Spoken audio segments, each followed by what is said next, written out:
صدق الله العلي العظيم وبلغنا رسوله النبي الكريم.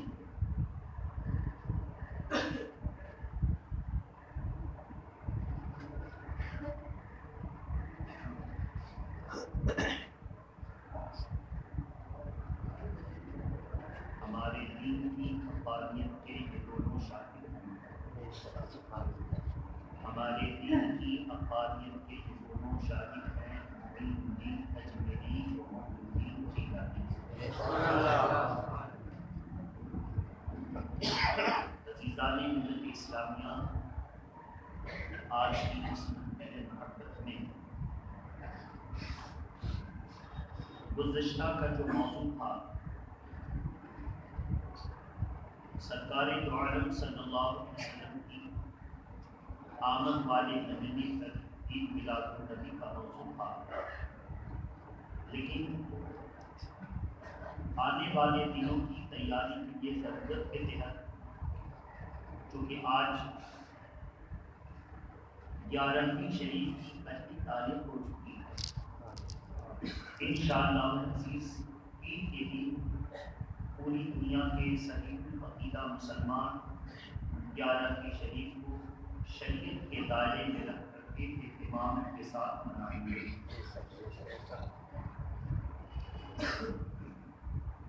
آج وقت کی ضرورت ہے کہ ہم پہلے سے زیادہ قرآن اور حدیث کو اپنی زندگی میں شامل کریں. آج 11ویں شریف ہی پر دیکھ لیجیے، آپ پوری دنیا کا جائزہ لیجیے اور ذرا سا خبروں کی دنیا میں اتریے. دیکھیے غوث اعظم کے چاہنے والے سب دعویٰ کرتے ہیں کہ ہم غوث اعظم کے چاہنے والے ہیں، مگر کوئی 11ویں منا رہا ہے تو قرآن اور حدیث سے ہٹ کر سرکار غوث اعظم کا نام لیتا ہے تو پاپ میوزک پر اور یہ ہاتھ پھیلا پھیلا کر کے رقص، یہ سرور، یہ گھوم گھوم کر کے مسجدوں میں کیا ہے تو حال آ گیا ہے. حال کے لیے ہمارے فقہاء کرام اور بزرگوں نے اس مسئلے کا بھی حل نکالا ہے کہ اللہ اور اس کے رسول کا کلام سن کر کے کوئی بے خود ہو جائے اس کو حال کہتے ہیں. کیا کہتے ہیں؟ حال. بے خود جو اپنا آپا کھو دے اس کو حال کہتے ہیں. اگر حال صحیح ہے یا غلط ہے تو اس کو سوئی چبھو کر دیکھو. اگر سوئی کی چبھن محسوس کر لے تو جھوٹا ہے، اور سوئی کی چبھن کو بے خودی میں محسوس نہ کر سکے تو سچا ہے. یہ جب معیار ہوگا آپ سوچیں کہ کتنے لوگ اس معیار پر کامیاب ہو سکیں گے. اب وہی میں نے بات کہہ دی، کچھ لوگوں کو برا لگے گا کہ مولانا صاحب ہم ہی کو کہتے ہیں. نہیں، ہم کوئی کام کریں شریعت کو معیار بنا دیں. جھومنا، اچھلنا، کودنا، میوزک پر سرکار غوث اعظم کے اشعار کو پڑھنا یہ قرآن اور حدیث کے خلاف ہے. اور جب تک زندگی باقی رہے گی ایسے جشن منانے کو قرآن نے بھی منع فرمایا. لا تفرح ان اللہ لا یحب الفرحین 12 نمبر 20. اور اہل سنت کے جب تک صحیح العقیدہ علماء رہیں گے اس طرح کے خرافات کے ساتھ جشن منانے کو منع کرتے رہیں گے. یہ ہے صحیح. ہم لوگ قرآن اور حدیث کے دائرے میں چلیں.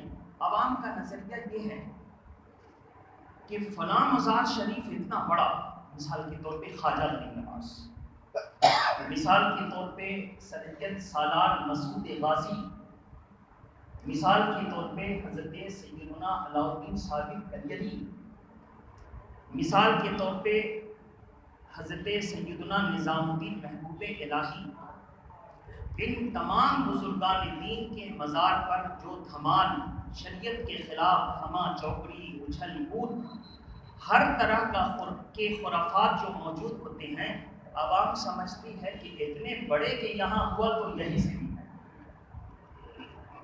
ہم کو یہ جاننا چاہیے اگر ہم بھی غلط کریں تو عقیدت میں آپ یہ نہ کہیں کہ آپ صحیح ہیں، آپ اصلاح کریں کہ آپ نے غلط کیا ہے، اس لیے کہ ہم لوگ ذات پرست نہیں ہیں، ہم لوگ خدا پرست ہیں۔ ہم لوگ خدا پرست ہیں۔ چاہے کوئی کتنی بڑی خانقاہ والا ہو، وہ کتنا بڑا جبہ اور بڑا قبہ ٹوپا لگا کے بیٹھا ہو، اگر قرآن اور حدیث کے خلاف کرتا ہے تو جرأت پیدا کریں، اللہ کی مدد آپ کو ملے گی، آپ کہیں کہ تم غلط کرتے۔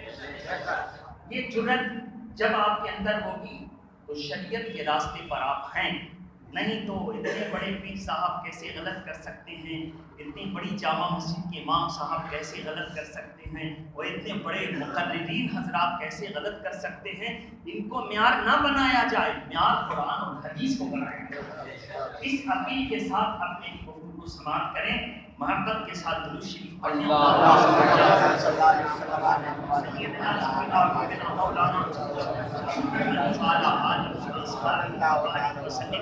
صلاۃ و سلام علیک یا رسول اللہ۔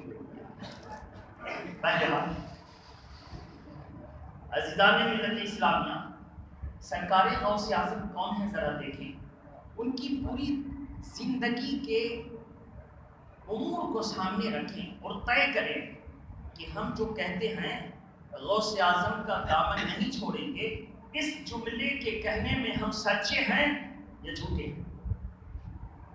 سوال یہ ہے کہ غوث اعظم کا دامن ہم نے پکڑا ہی نہیں۔ غوث اعظم کا دامن کیا کپڑے کا تھا؟ حقیقت میں غوث اعظم کے دامن کا مطلب ہے کہ جس شریعت کے راستے پر وہ چلے ہم اسی راستے کو پکڑیں۔ کیا وہ کپڑے کا تھا؟ کیا وہ دنیا کے کسی کارخانے میں لباس کی صورت میں بنا تھا؟ دامن کا مطلب یہ، مگر آج شراب کے نشے میں ہے، وہ کہتا ہے غوث اعظم کا دامن نہیں چھوڑیں گے۔ اتنی بڑی بڑی داڑھی ہے، وہ تاش کا پتا کھیل رہا ہے، اور نہیں تو تاش کو غور سے دیکھ رہا ہے، وہ کہتا ہے غوث اعظم کا دامن نہیں چھوڑیں گے۔ اور مولانا صاحب نے کہہ دیا تو کہتا مولانا صاحب کو نہیں کہنا چاہیے۔ افسوس اس بات کا ہے، رات و دن میں کئی کتابیں مطالعہ کرنے کے بعد میں سمجھتا ہوں کہ میرے علم میں کمی ہے، اور کوئی ادھر ادھر وقت برباد کر دیتا ہے اور اس کو سمجھ میں آتا ہے کہ مولانا صاحب نے غلط کہا ہے۔ یہی افسوس ہے، اگر علم ہوتا تو کہتا یقیناً جو مولانا صاحب نے کہا وہ صحیح کہا۔ علم ہوتا تو ایسے لوگوں سے آپ کو بچنا ہے۔ اور اب جب آ گیا عرس، خواجہ غریب نواز کا مہینہ، غوث اعظم کا مہینہ، میں شروع میں جب یہاں آیا تھا تو میں نے دیکھا ایک بڑی سی ہانڈی چوراہے پر رکھی جاتی تھی، اس میں سرکار غریب نواز کی چادر اور ہانڈی کے منہ پر پھولوں کا ہار، اور اس کے بعد جشن غریب نواز لکھا ہوا، اور جشن غریب نواز کمیٹی کے نام سے یہ سب خرافات ہو رہے تھے۔ میں نے کہا کہ سرکار غریب نواز کے نام پر یہ ہانڈی لگا کر بھیک مانگنا بند کیا جائے۔ اگر یہ صحیح ہے تو کسی عالم نے کبھی ہانڈی لگوائی؟ کسی مسجد کے امام نے کبھی ہانڈی لگوائی؟ کسی اللہ کے ولی نے کبھی ہانڈی لگوائی؟ سب چھوڑیے، سرکار غریب نواز کے عاشق اور ان کے پہلے خلیفہ قطب الدین بختیار کاکی نے ہانڈی لگوائی۔ اور آئیے، بابا فرید الدین گنجے شکر نے ہانڈی لگوائی، ان کے مرید بابا نظام الدین اولیاء نے کبھی ہانڈی لگوائی؟ ارے بھائی، یہ چندہ دھندا کا جھمیلہ چھوڑو، سچے خواجہ غریب نواز اور غوث اعظم کے ماننے والے ہو تو ان کی سیرت سنو اور کوشش کرو کہ ان کی غلامی میں ہم سب کا بھی نام آ جائے، یہ کوشش کیا جائے۔ سرکار غریب نواز اور سرکار غوث اعظم میں ایک روایت کے مطابق خالہ زاد کا رشتہ ہے یا ماموں بھانجے کا رشتہ ہے۔ کئی ایک رشتے ہیں جو دونوں سے منسلک ہوتے ہیں، اور ایک قول کے مطابق اصفہان کی پہاڑیوں پر جب سرکار غریب نواز کا گزر ہوا، ایک روایت کے مطابق سرکار غوث اعظم سے ملاقات ثابت ہے۔ ملاقات بہرحال روایتیں اپنی جگہ پر ہیں، فضیلت کے بعد میں سب قبول ہے۔ اگر فرض و واجب کا معاملہ ہوتا تو اس میں جرح و تعدیل کی گنجائش نکل سکتی تھی، سرکار غریب نواز رضی اللہ تعالیٰ عنہ سے سقوط میں جانے کے بعد سرکار غوث اعظم سرکار غریب نواز دونوں کا مسلک الگ، بولیے دونوں کا مسلک الگ۔ سرکار غریب نواز حنفی المسلک اور سرکار امام غوث پاک حنبلی المسلک، حنبلی مسلک کے اعتبار سے دونوں کا مسلک الگ، لیکن اسی لیے ہم بار بار کہتے ہیں کہ مسلک کا اختلاف یہ اختلاف زندگی ہے۔ کیا ہے؟ مسلک کا اختلاف زندگی، اور مسلک چار میں مختلف ہونے کے باوجود سب اہل سنت و جماعت کے ہیں، کوئی اس میں اختلاف نہیں ہے، کوئی کسی کو غلط ثابت نہیں کر سکتا، سارے مسلک والے ایک دوسرے مسلک کا احترام کرتے ہیں۔ تو کبھی کبھی آپ اخبار میں پڑھیں گے، اخبار کیا ہے؟ ایڈیٹر کو اخبار کو کالا کرنا مقصد ہوتا ہے، جو آیا چھاپا، جو صحیح آیا اس کو چھپا دیا، کیونکہ اگر وہ صحیح چھاپ دیتا ہے بابری مسجد کے تعلق سے تو گورنمنٹ کا کوڑا پڑنے لگے گا، بولی گورنمنٹ کا کوڑا۔ اگر واقعی صحافت اور میڈیا اتنا آزاد ہے تو گورنمنٹ کے کوڑے کا ڈر کیوں؟ اگر آزاد ہے تو کیا آزادی اسی لیے ہے کہ اللہ اور اس کے رسول کی شان میں جو چاہے برتو، یہ آزادی؟ لیکن گورنمنٹ کے خلاف ایک لفظ بولنے کی جرت پیدا نہ کرو، ایسی آزادی نہیں ہے، شریعت سے دوری ہے، ایسی آزادی نہیں۔ میرے محترم بزرگ اور دوستو، بہرحال سرکار غوث اعظم رضی اللہ تعالی عنہ کا مسلک الگ، لیکن اتنا اتحاد کہ ہم جہاں پہ سرکار غوث اعظم کی 11ویں مناتے ہیں وہیں سرکار غریب نواز کی 6ویں بھی مناتے، ایک طرف غوث اعظم کی 11ویں، ایک طرف غریب نواز کی 6ویں، اتنا اتحاد ہے۔ اس سے پتہ چلا کہ ہم مسلک کا اختلاف جو رحمت مانتے ہیں اس اختلاف کو زحمت نہیں مانتے۔ وہ کیا اختلاف ہے؟ دیکھیں، امام مالک ایک مسلک کے بڑے امام، ان سے ہی مسلک مالکیہ چلا۔ ہمارے شریعت میں کتنے اسکول ہیں؟ 4۔ اس کو ایسے سمجھیں، اس کو ہم لوگ کیا کہتے ہیں؟ مسلک۔ کیا کہتے ہیں؟ 4۔ سب سے بڑا طریقہ جس پر سب سے زیادہ لوگ عمل کر رہے ہیں اس کو کہتے ہیں مسلک امام اعظم ابو حنیفہ۔ دوسرا طریقہ مسلک امام مالک، تیسرا مسلک امام شافعی، اور چوتھا مسلک امام احمد بن حنبل۔ یہ 4 مسالک ہیں، اور دنیا میں جتنے طریقے ہیں شریعت کے انہی 4 کے دائرے میں رہ کر کے اللہ اس کے رسول تک پہنچتے ہیں۔ تو جو راستہ اللہ اس کے رسول تک یقینی پہنچاتا ہے، جس پر ہم اور آپ نہیں چلے، کروڑوں اولیاء چلے، یہ کروڑوں اولیاء چلے، وہ غلط نہیں ہو سکتا، بولیے وہ غلط نہیں ہو سکتا۔ اب اختلاف کہاں مسلم؟ جو صحیح اختلاف ہے اس کو سب چھپاتے ہیں، کہتے ہیں مسلکی اختلافات سے اوپر اٹھ کر ہم لوگ اتحاد قائم کریں۔ اصل میں کہنا یہ چاہتے تھا کہ خوش عقیدگی اور بد عقیدگی کے اعتبار سے اٹھ کر کے ہم کو آج مسجد بچانے کے لیے مل کر کام کرنا، یہ چلے گا؟ چونکہ مسلک کا کوئی اختلاف نہیں، اختلاف ہے تو اللہ اور اس کے رسول کے تعلق سے۔ کیا ہے وہ دیکھیں، وہابیوں کا کہنا ہے کہ اللہ جھوٹ بول سکتا ہے، بولیے اللہ۔ اہل سنت کے 4 مسالک کا کہنا ہے کہ جو جھوٹ بولے وہ خدا۔ یہ ہے مذہب کا اختلاف، عقیدہ کا۔ وہابیوں کا عقیدہ ہے کہ نبی کو پیٹھ کے پیچھے کی خبر نہیں تھی، قرآن کہہ رہا ہے عالم الغیب فلا یظہر علی غیبی احدا، اللہ تعالیٰ نے اپنے محبوب مرتضی صلی اللہ علیہ وسلم کو غیب کے علوم عطا فرمائے۔ اب قرآن کی مانے یا وہابی کی مانے؟ سوال یہ پیدا ہوا۔ ہم تمام 4 مسلک والوں کا عقیدہ ہے کہ اللہ کے نبی زندہ ہیں، وہابیوں نے اپنی کتاب میں لکھی کہ اللہ کے پیارے نبی مر کر مٹی میں مل گئے۔ عقیدے کا اختلاف، مسلک کا، زور سے کہیے مسلک کا۔ اخبار والے ہم لوگوں کو دھوکہ دیتے، مسلک کی اختلاف نہیں، عقیدے کا اختلاف لکھے۔ 4 مسلک حق ہے، میں نے کہا نا، اگر مسلک کا اختلاف ہوتا تو ہم حنفی غریب نواز کو مانتے غوث اعظم کو اگر اختلاف ہوتا، مگر ایک طرف ہم غریب نواز کو بھی دل و جان سے مانتے ہیں اور ایک طرف سرکار غوث اعظم کو اس سے پتہ چلا مسلکی اختلاف نہیں ہے اگر کوئی اختلاف تو ہم میں اور وہابیوں میں عقیدے کا اختلاف ہے۔ سمجھ میں بات آئی نا؟ یہ جو اخباروں میں آیا اور کوئی کہیں مسلکی اختلاف میں آپ لوگ مت پڑھیے تو آپ کہیے گا نہیں مسلکی اختلاف میں ہم نہیں پڑھتے، تم پڑھتے ہو، جھوٹ بولتے ہو، اصل میں عقیدے کا اختلاف ہے جس کو چھپانے کے لیے تم نے مسلکی اختلاف کا نام دے رکھا ہے۔ تو عزیزان ملت اسلامیہ، الغرض اب مسلکی اختلاف کیا ہے جو صحیح اصول سرکار غوث اعظم حنبلی المسلک ہے، امام شافعی کا مسلک کیا ہے؟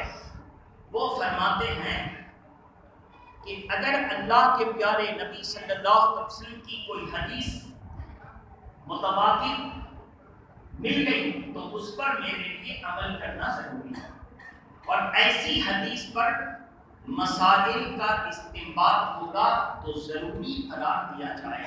ایک حدیث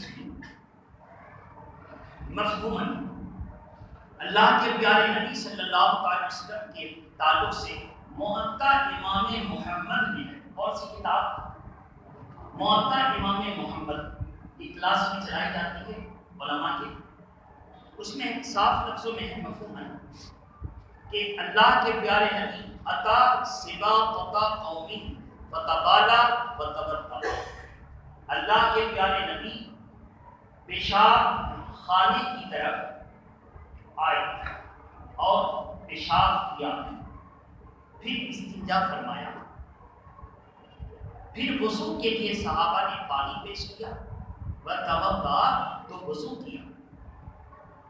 انس ابن مالک ابن انس کی روایت، وہ کہتے ہیں کہ میں نے دیکھا اللہ کے پیارے نبی امامہ باندھے ہوئے تھے۔ کیا باندھے تھے؟ امامہ کو ذرا سرکایا اور پانی سے ہاتھ کر کے اور ایک بار یا 3 بار پر مسح کر دیا، ایک بار یا 3 بار پر مسح کر دیا، پیر دھویا، وضو ختم۔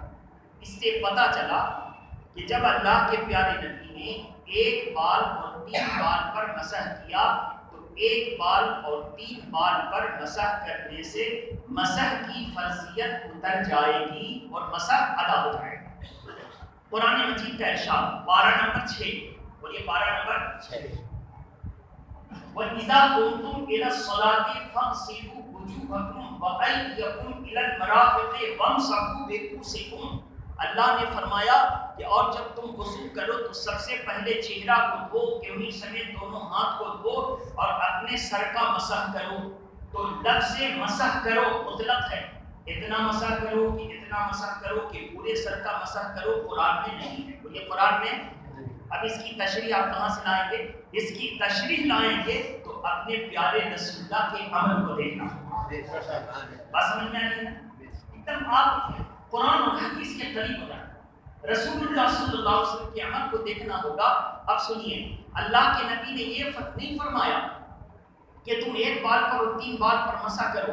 اللہ کے پیارے نبی کو صحابہ نے جس طرح مسح کرتے دیکھا وہ حدیث ان کی طرف مستند، اور جس امام کو ملی اس امام نے اپنے مسلک میں اس پر عمل کرنا فرض قرار دیا۔ عمل کرنا، اب دیکھیے امام مالک کے یہاں فرماتے ہیں کہ اللہ کے پیارے نبی نے اپنے پورے سر کا امامہ اتارا، پورے سر کا مسح فرمایا، پورے سر کا۔ تو کہتے ہیں اس سے پتہ چلا پورے سر کا مسح کرنا فرض۔ امام اعظم ابو حنیفہ تک جو حدیث پاک پہنچی، انہوں نے فرمایا مجھ تک جو حدیث پہنچی ہے اور وہ یہ ہے کہ اللہ کے پیارے نبی نے 1/4 سر کا 1/4 کا مسح فرمایا۔ اس سے پتہ چلا کہ 1/4 سر کا مسح، 1/4 کتنا کو کہیں گے؟ 1/4 کہا، نمازی آدمی جو ہے 1/4 کا معنی سمجھے نہ سمجھے ایسے سمجھے۔ پیشانی کی جو چوڑائی ہے 4 انگلی، اسی کو آپ سر کے بال کے اگلے حصے پر رکھیں، بال کے اگنے کی جگہ سے لے کر آپ کی 4 انگلیاں کا حلقہ جہاں تک پہنچے، یہ 4 انگلیاں کا وہاں تک 1/4 سر ہے۔ اتنا اگر مسح ہو گیا، یہ اتنا تو آپ کا مسح قرآن کے مطابق ادا ہو گیا۔ اپنی روایت میں نے رکھی ہے مفہوماً، یہ ہے مسلک کا اختلاف، اور یہ ہے مسلک کا۔ اب ہم لوگ کو دس طرح سے نہیں کرنا۔ امام اعظم ابو حنیفہ کے ماننے والے اور ان کی تقلید کرنے والے، ان کے ہم مقلد، ہم اور آپ ان کے مقلد ہیں، تو ہم لوگ کیا کریں گے؟ امام اعظم ابو حنیفہ کے فقہ کو کھولیں گے۔ انہوں نے فرمایا چوتھائی سر کا مسح کرنے سے فرض ادا ہو جاتا ہے، اور پورے سر کا مسح کرنے سے سنت ادا ہو جاتی ہے۔ اب دیکھیے سنت کی اہمیت کس میں آ گئی؟ اگر پورے سر کا مسح کرنا فرض ہے تو ہم اور آپ اپنے نبی کی سنت پر عمل کریں تو فرض ہمارا اتر گیا نا سنت کی وجہ سے۔ اور اگر چوتھائی سر کا مسح فرض ہے تو قیامت کے دن ہم کہتے ہیں کہ مولا جتنا میرے نبی نے دیا تھا اتنا ہم نے کر دیا۔ اور اگر پورے سر کا مسح کرنا فرض تو ہم یہ کہتے ہیں کہ مولا تیرے نبی کو میں نے کبھی پورے سر کا بھی مسح کرتا دیکھا۔ تو امام اعظم نے دونوں حدیث کو سامنے رکھا اور رکھ کر کے کہا چوتھائی سر کا کر دیا تو مسح کی فرضیت اتر گئی، اور پورے سر کا کیا تو سنت ادا ہو گئی۔ دیکھیے کتنی عمدہ بات ہے، آپ سوچیں، اس کو ظالم کہتے ہیں اختلاف۔ دوسرا اختلاف، لگتا ہے وقت میں گنجائش نہیں ہوگی سرکار غوث اعظم کا ذکر، لیکن یہ علمی بات ہے، سن لیجیے۔ دیکھیے سرکار غوث اعظم کی جب کتاب کو کھولیں گے تو اس میں آپ دیکھیں گے کہ وضو میں 10 فرائض، کتنے؟ آپ کے یہاں کتنا ہے؟ زور سے بولیے، زور سے بولیے، علمی ماحول بنائیے۔ آپ کے یہاں، ہمارے یہاں 4 فرائض ہیں۔ ماں بقیہ کیا کہی جائیں گی؟ سنت۔ کیا کہی جائیں گی؟ ایک چیز یاد رکھیے کہ وضو میں یا تو فرض ہے یا سنت، واجب نہیں ہے، بولیے واجب۔ اور سنت کبھی مستحب بھی ہوتا ہے اور کبھی فرض۔ اللہ کے پیارے نبی صلی اللہ علیہ وسلم کھڑے ہو کر نماز پڑھے تو یہ اگر حضور کی طرف نسبت کرے تو سنت، اور اللہ کا حکم مانے تو فرض۔ زور سے بولیے، اب سمجھ میں بات آ گئی نا؟ ہم لوگ جو وضو کرتے ہیں اگر اس کو حضور کی طرف نسبت کریں تو سنت، کیونکہ اللہ نے وضو کر کے نہیں دکھایا، اور اللہ کا حکم وَإِذَا قُمْتُمْ إِلَى الصَّلَاةِ فَاغْسِلُوا، جب تم نماز کا ارادہ کرو تو پہلے وضو کرو، یہ ہاتھ کر دو۔ اگر اس حکم کو دیکھیں تو کیا ہوگا؟ وضو فرض۔ اس کو سمجھ لیجیے۔ تو اگر کبھی کہا جائے سنت، اس کا مطلب حضور کے طریقے کی طرف نسبت کر کے کہا گیا، اور اگر کہا جائے فرض تو کہا گیا اللہ کے حکم کے مطابق اس کو فرض کہا گیا۔ بہرحال تو میرے محترم دوسرا اختلاف دیکھیں، امام شافعی فرماتے ہیں کہ وضو کرنے سے پہلے اگر بسم اللہ شریف نہ پڑھی، بسم اللہ شریف زور سے بولیے، نہ پڑھی تو اس کا وضو ہوگا ہی نہیں، اس کا وضو۔ نمبر 2، امام شافعی فرماتے ہیں کہ اگر وضو کے اعضاء، اس سب کو کیا کہتے ہیں؟ اعضاء جوارح۔ کیا کہتے ہیں؟ اعضاء جوارح۔ یہ سب کیا ہے؟ ہاتھ پیر، اعضاء جوارح۔ اعضاء جوارح اصل اعضاء نہیں ہے۔ ہاتھ پیر کسی کا کٹ جائے تو زندہ رہے گا، بولیے زندہ رہے گا، لیکن اگر سر گلا کٹ جائے، سینہ کٹ جائے، دل نکل جائے تو زندہ نہیں۔ اعضاء رئیسہ اور اعضاء جوارح، اعضاء رئیسہ، دماغ نکل جائے تو، دل نکل جائے تو، یہ اعضاء رئیسہ ہیں، ان کی ضروری ہے زندگی کے لیے۔ لیکن جواب بہرحال ہم ابھی اس طرف نہیں جائیں گے چونکہ دل کا مسئلہ ہے تو ہم کو دل کا بات کھولنا پڑے گا۔ بہرحال تو اللہ کے پیارے نبی سے طریقہ جب دیکھا، امام شافعی تک جو حدیث پہنچی تو فرمایا میرے نبی جب وضو کرتے تو بسم اللہ پڑھتے، گویا بسم اللہ پڑھنا وضو میں فرض۔ تو ہم لوگ یہاں تو 4 ہیں چہرہ سے، ان کے یہاں بسم اللہ بھی۔ دوسری بات، امام اعظم ابو حنیفہ کے یہاں یہ ہے کہ اگر آپ نے چہرہ دھویا، کتنی دوری سر کا مسح کیا، بڑھاپا ہے، بھول کر آپ چلے آئے، بولیے بھول کر یا جان بوجھ کر ہی دب کرتے کرتے نکل گئے، وہ پیر نہیں دھوئے، بولیے پیر۔ اب آپ کو یاد آیا پیر میرا سوکھا ہوا، گئے اور جا کر کے پیر آپ نے صرف دھو لیا، دونوں پیر آپ نے نہیں دھویا تھا، دونوں پیر گھٹی، جس کو ٹخنا کہتے ہیں، کیا کہتے ہیں ہم لوگ بہار میں، کیا کہتے ہیں گھٹی، اور بھی کچھ کہتے ہوں گے، تشریح کی ضرورت نہیں۔ ٹخنا تک آپ نے دونوں پیر کو دھو لیا، آپ کا وضو چونکہ حنفی ہے ہو گیا، بولیے حنفی ہے۔ لیکن امام شافعی کے یہاں ہے کہ کہ ایک چہرہ کو دھویا تھا، ہاتھ کو دھویا تھا، سر دھوتے دھوتے سوکھ گیا، سر دھوتے دھوتے سوکھ گیا تو پھر سے وضو کرو، اس لیے کہ چاروں اعضاء دھل جائیں اور کوئی سوکھے نہیں، کوئی سوکھے۔ لیکن آپ جب بھول کر کے یا جان بوجھ کر کے آپ آ گئے تھے بغیر پیر دھوئے، آپ کا کچھ حصہ سوکھ بھی گیا تھا، لیکن جا کے آپ نے صرف پیر دھو لیا تو حنفی کا وضو، زور سے بولیے، حنفی کا وضو ہو گیا، لیکن شافعی کہتے تو وضو نہیں۔ اب اپنا واقعہ دیکھیے، اڑیسہ کی سرزمین پر مسجد کی قیادت ملی تھی، سنبھالنے کے لیے ہم کو اپنے ادارے سے ہمارے پرنسپل نے بھیجا تھا، کہا کہ اس کو سنبھالنا ہے، بڑا خلفشار چل رہا ہے۔ تو جب میں وہاں گیا اس وقت دبلا پتلا چھوٹا سا تھا، تو مسجد کے صدر بہت گرم ہوئے میرے پرنسپل پر، کہا کہ یہ بچہ اتنا بڑا خلفشار کی مسجد، 14 محلہ کی مسجد، کتنی بڑی؟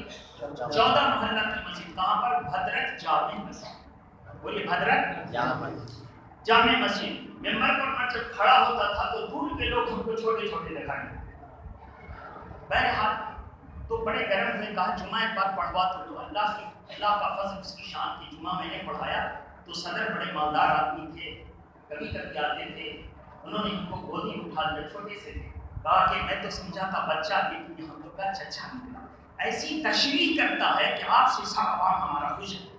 بہرحال یہ الگ بات، علمی بات، اسی نے ایک صاحب اٹھ کر کے میرے پاس آیا، کہا مولانا صاحب میں شافعی ہوں، اڑیسہ والے اکثر جو ہے چونکہ آندھرا اور کیرل نہیں پڑتا ہے تو کیرل والے اکثر شافعی ہیں، تو چونکہ میں چمڑے کا تاجر ہوں اور کاروبار کرتا ہوں تو میں شافعی ہوں، آپ میرے مذہب کی رعایت کرتے ہوئے نماز پڑھائیں گے؟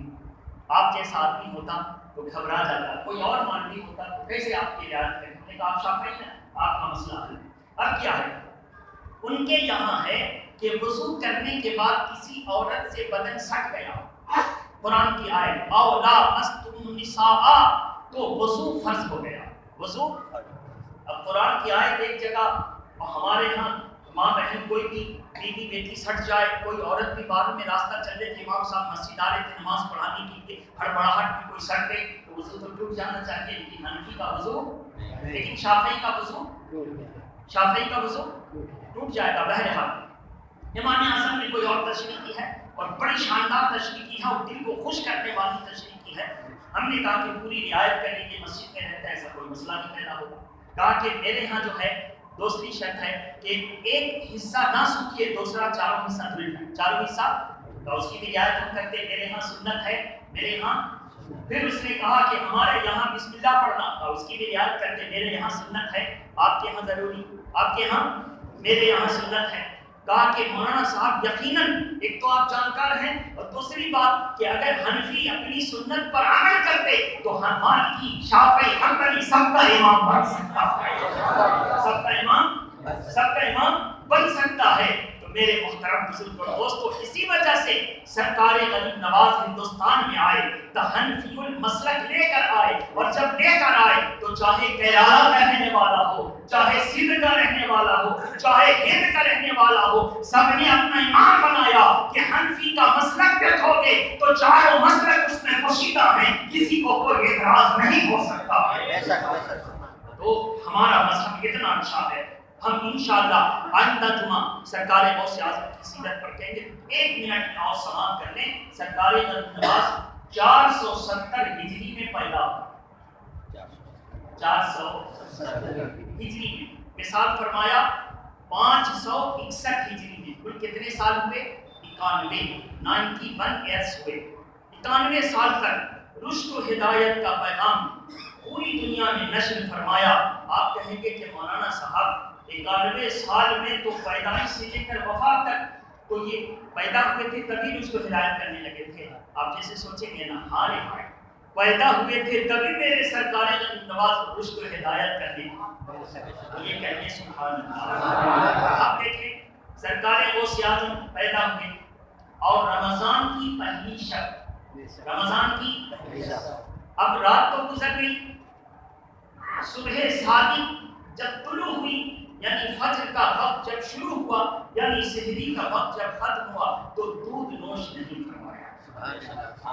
والدہ نے اپنے شوہر کو کہا کہ بابو دودھ نوش نہیں فرما رہے ہیں، تو سرکار غوث اعظم کے ابا حضور ابو صالح موسیٰ جنگی دوست علیہ رحمت و رضوان خوشی سے مسکراتے ہیں، وہ فرماتے ہیں کہ مجھ کو جو بشارت ملی تھی اسی بشارت کی یہ یقیناً یہ تعبیر ہے کہ اللہ نے اس کو ولی بنایا ہے، یہ مادر ذات ولی ہے، اس لیے پیدا ہوا ہے اور رمضان جیسے عظیم فرض کا بچپن سے احترام کر رہا ہے۔ آپ اندازہ کریں، ہم سرکار غوث اعظم کے ماننے والے موج مستی میں ڈھولک ڈولکی لے کر کے تباہ و برباد ہیں، اور سرکار نواز پیدا ہو رہے ہیں تو رمضان کے روزے کا احترام کر رہے ہیں۔ ان پر ہاتھ رکھ کر کے سوچئے گا، یہ قبلہ لے کر بیٹھنے والے صحیح ہیں، یہ روزے کا احترام کرنے والے صحیح ہیں۔ آپ سوچ کے دیکھیے، شریعت کو مذاق نہ بنایا جائے۔ میری گفتگو خراب لگے گی، جو چاہیے گا کر دیجیے گا، لیکن قرآن اور حدیث کم سے کم سن کر کے جائیں۔ وآخر دعوانا الحمدللہ رب العالمین۔